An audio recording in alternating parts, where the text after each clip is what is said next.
My name is Thomas Thairo Gakuru. I came from Kiambu in Kenya. I came to write this book not because I had planned, it's just because I was researching about my heritage. Somebody had accused us, when I say us, I mean people from Africa, that we sold them as slaves into America and other places. That kind of disturbed me because in my life, none of my ancestors were known to be slave dealers. And also, I had never been told of something like that. So it kind of disturbed me, and for 2 years, I decided to research about it.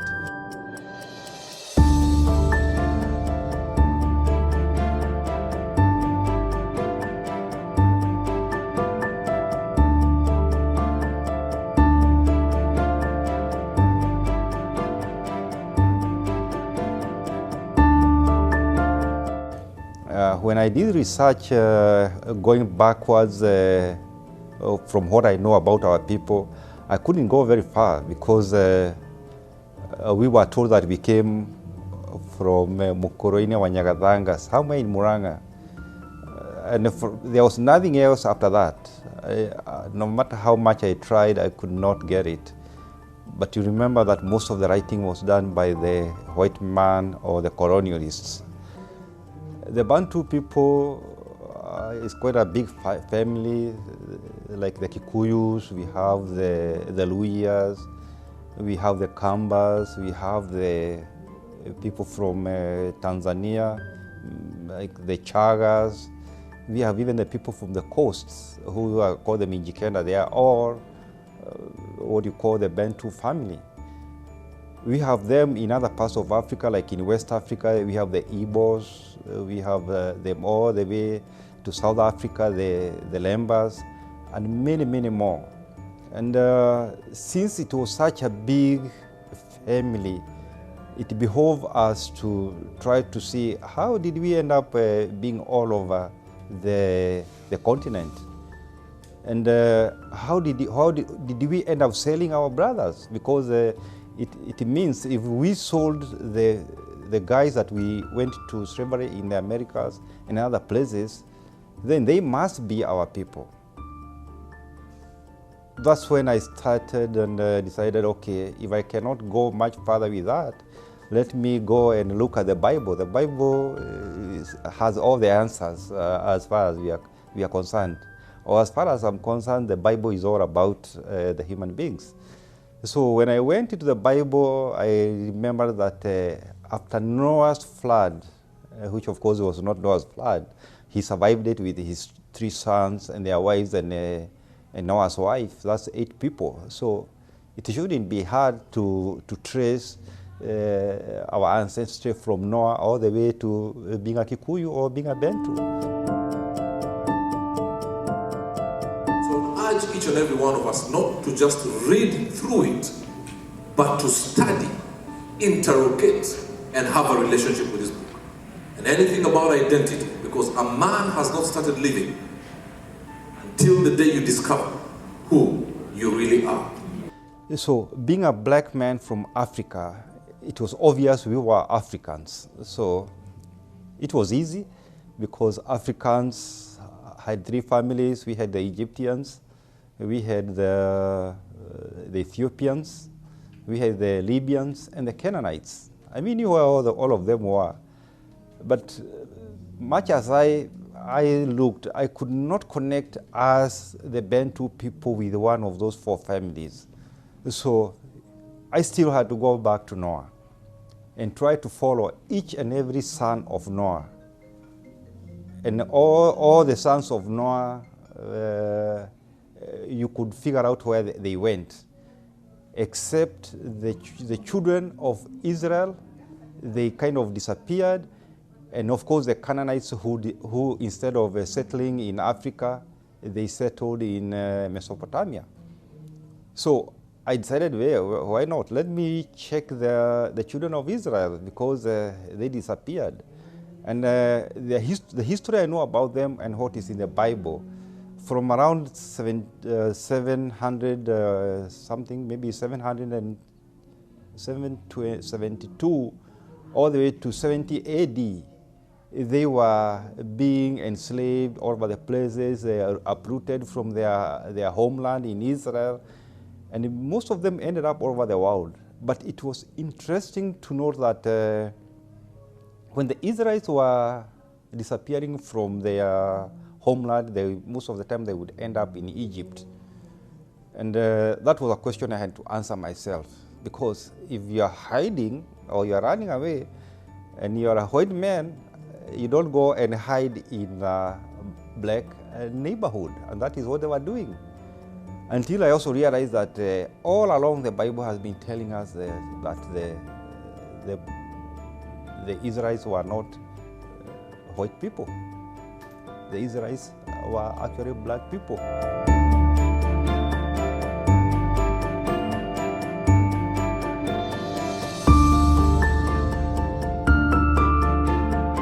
So I was thinking about writing, and when God spoke to the prophet Habakkuk and gave him a vision, basically he was telling him, don't keep this vision just inside your head.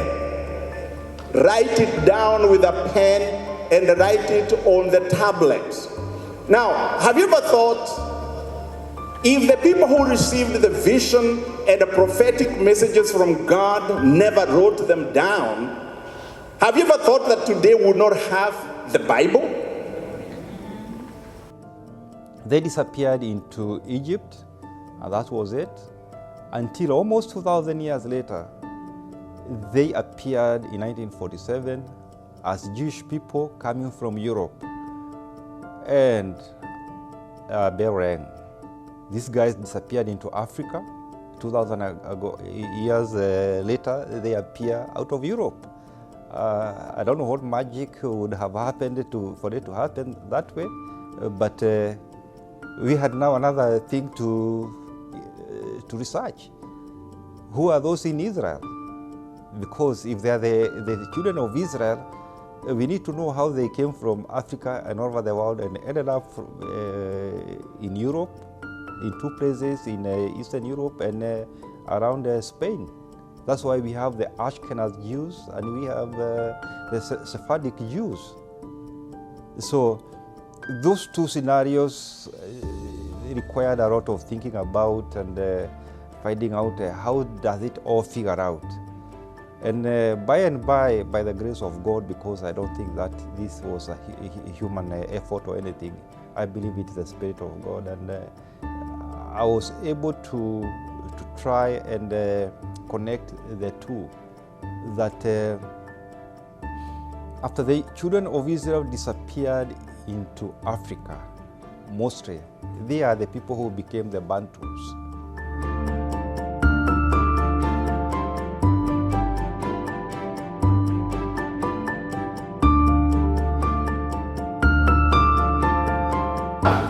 You are sharing the helicopter? And anything else that we do not know about you. And ladies and gentlemen, bring it out. It was not for you to keep.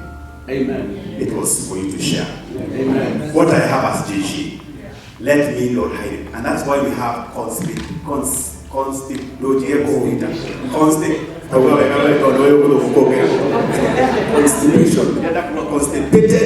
Christians.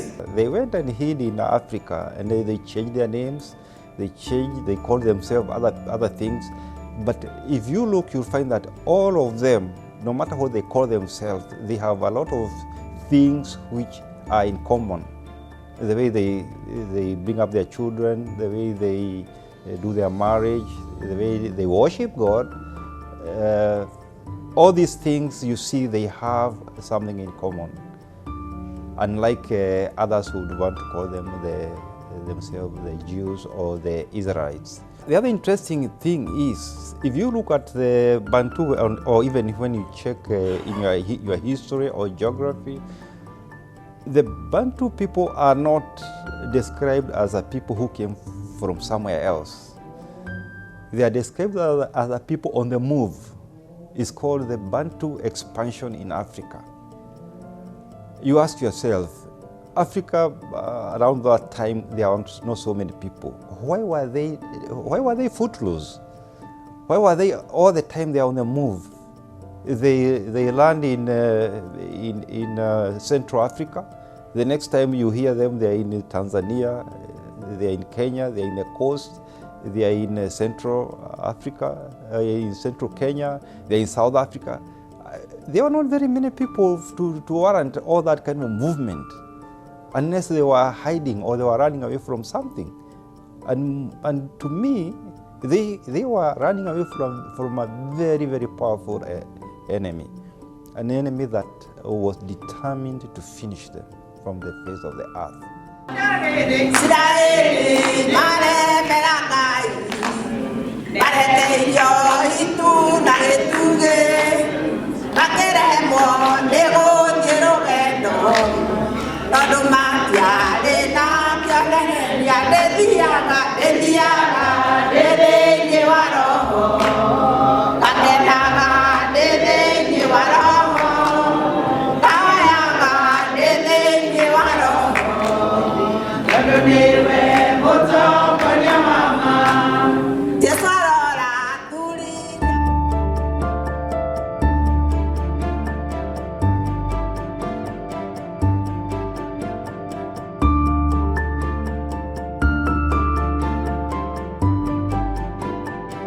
If you look like in Kenya, we have the people we call the Nile Hamites.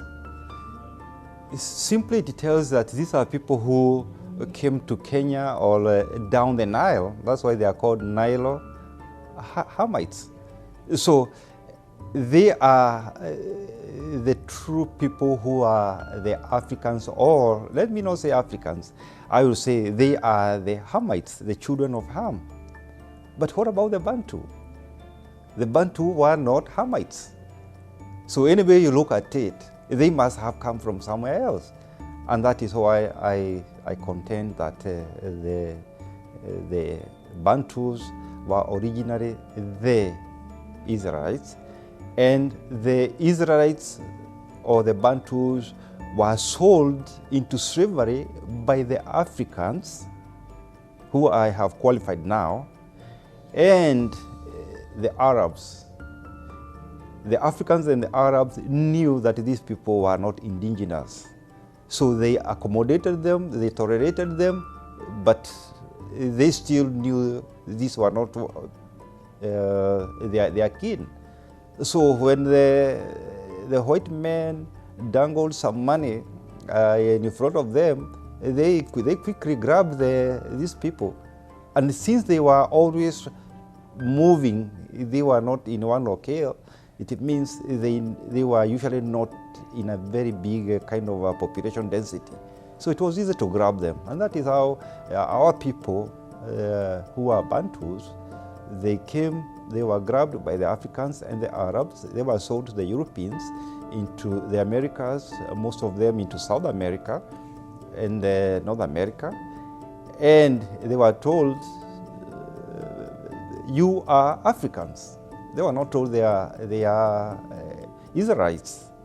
But the white man knew. Why? If you look at the logs of the ships that brought them here, you'll be surprised to find that those logs have names of Israelite names. How did that happen? I'll leave that for you to answer that question.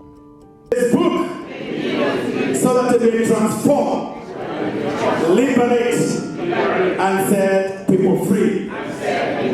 We bless our brother. All raise your book as you want to add him. We speak life to his life. We speak prosperity, more knowledge, more wisdom, more patience. May he be blessed with his family, now and forevermore. In Jesus' name. Let us put our hands together, even as we shout to the glory of God for the good job, even as we continue to read this book. God bless you.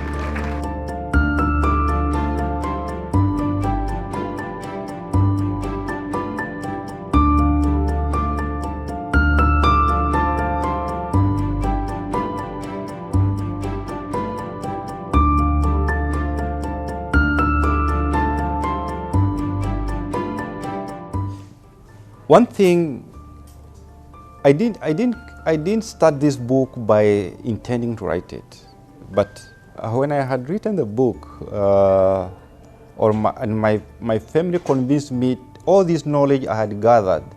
I used to tell them what I have discovered, and it was very exciting knowing our history, and some of it very painful. And I remember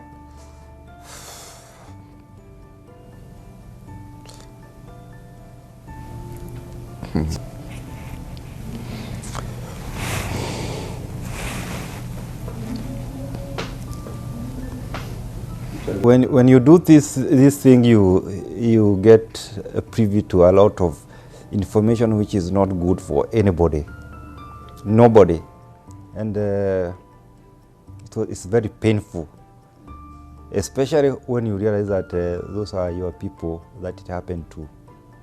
And when I was telling my family that way, especially my wife, they encouraged me to write it into a book. Later, one of my friends, he told me, it's good to write a book because the younger generations, even if nobody else reads the book, my grandchildren will read and know what their grandfather said, or what their grandfather had to say, or what their ancestors had to say. Like I have said in the book, we used to have storytelling at the campfire when we were waiting for dinner to be cooked or something like that. We never do it anymore.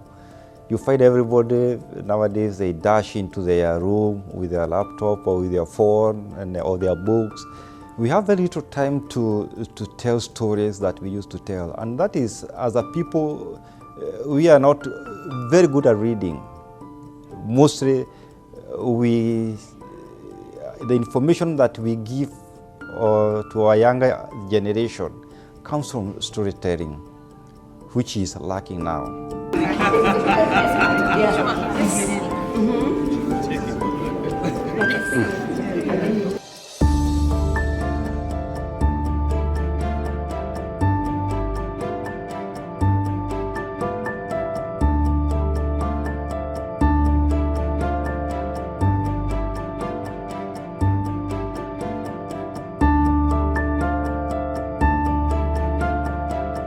The information we have must be passed on. And since we are not telling stories verbally or orally, we must write. And that is why I am glad that finally I was able to write. And technology has helped us so much nowadays. It is much easier to write and much cheaper. So I believe that that's what we should be doing, and much more of it, so that we don't die as the older generation with the knowledge we have. If my ancestors had written some of the things, I went looking, and I wouldn't have done that. Some of it I have to read from even Europeans. I have one book from a person from America, and he's writing about the last British Gulag. What the British did to the Mau Mau fighters. So if we do not write, others will write, and they will write it according to how they would want to twist the history.